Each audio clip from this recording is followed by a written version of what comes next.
Hi friends, Sairam Shankar హీరోగా నటించిన ఒక పథకం ప్రకారం సినిమా ఈ మధ్య రిలీజ్ అయింది. ఈ సినిమా ఎలా ఉందో ఇప్పుడు చూద్దాం. సిద్ధార్థ్ అనే ఒక లాయర్ నీతిగా బ్రతుకుతూ ఉంటాడు. అయితే అతను సీత అనే అమ్మాయిని చూసి ప్రేమలో పడతాడు.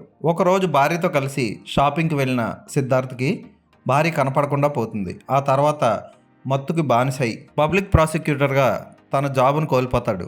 ఆ తర్వాత వైజాగ్ దగ్గర హత్యలు జరుగుతూ ఉంటాయి. అమ్మాయిల్ని దారుణంగా హింసించి చంపేస్తూ ఉంటాడు ఒక కిల్లర్. ఆ హత్య కేసులన్నీ లాయర్ సిద్ధార్థ్ మెడకు చుట్టుకుంటాయి. సిద్ధార్థ్కి ఎగ్నిస్ట్గా చిన్నబాబు అనే లాయర్, రఘునాథ్ అనే పోలీస్ వెంటపడుతూ ఉంటారు. అటువంటి పరిస్థితుల్లో సిద్ధార్థ్ తన మీద చేసిన నేరారోపణలన్నీ తప్పని ఎలా నిరూపించుకున్నాడు, చివరికి తన భార్యని వెతికి పట్టుకున్నాడా లేదా అన్నది సినిమా చూసి తెలుసుకోవాలి. సాయిరామ్ శంకర్ చాలా రోజుల తర్వాత కనపడ్డారు. ఈ సినిమా 2017లో తీసిన సినిమా కావడంతో పాత సినిమా అనుకుంటాం, కానీ టెక్నికల్గా సినిమా ఇప్పటి కాలానికి తగినట్టు